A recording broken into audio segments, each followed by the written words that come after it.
Pasalamat, ha. Sige, alis na ako. Sige. Halos nabenta na natin lahat ng gamit natin sa bahay, pero makulang pa rin. Baba lang kasi nung binibigay sa akin sa government assistance. Dan, huwag kang mag-alala. Bukas luluwas ako ng Maynila, manghihiram ako ng pera sa amo ko. Kaya natin to, ha?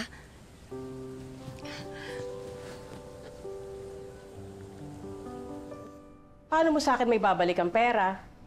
Ma'am, promise po, kapag lumabas po sa ospital yung anak ko, pagtatrabahuhan ko po yung uutangin ko sa inyo. Kahit ano po gagawin ko, maglalaba po ako, maglalampaso po ako. Kahit ano pong pagawa niyo sa akin, gagawin ko po. Emma, pasensya ka na. Wala talaga akong mapapahiram sa'yo. Mama! Kakapalain ko na po yung mukha ko. Wala na po talaga akong ibang malalapitan. Kuya lang po. Kailangan ko lang po talaga mabili yung gamot ng anak ko para pang madugtungan pa po yung buhay niya. Ma'am, tulungan niyo po ako. Ma'am, tulungan niyo kami. Tulungan niyo po yung anak ko. Ma'am, parang hawa niyo.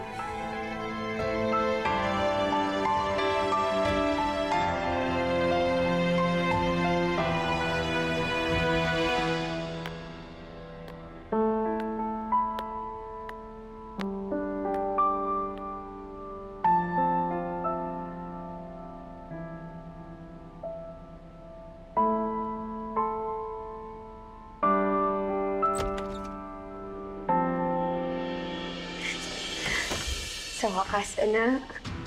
Nahahawakan at nayayakap na rin kita. Sabi ko naman sa'yo, di ba? Gagawin namin lahat ng tatay mo, gumaling ka lang.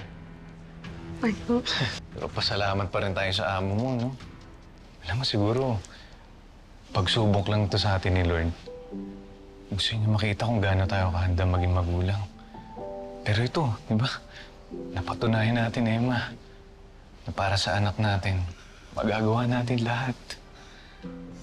Araw-araw, magpapasalamat kami ng tatay mo sa Diyos na binigay ka niya sa amin. Hindi namin sasayangin ang pangalawa naming pagkakataon.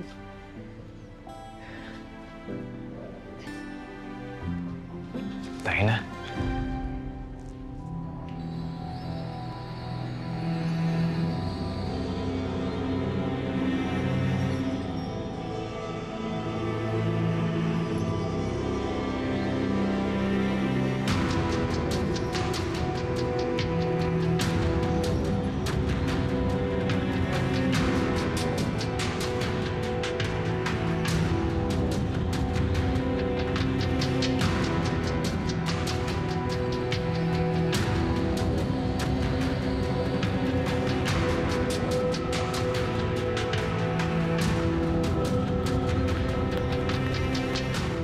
Anak natin. Oh, diba? Bait-bait ito. Tulog na tulog siya. Ang ganda-ganda niya.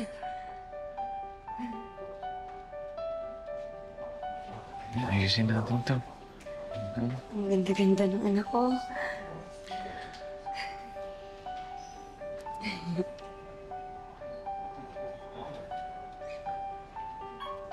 Ayun na, tara na, Emma.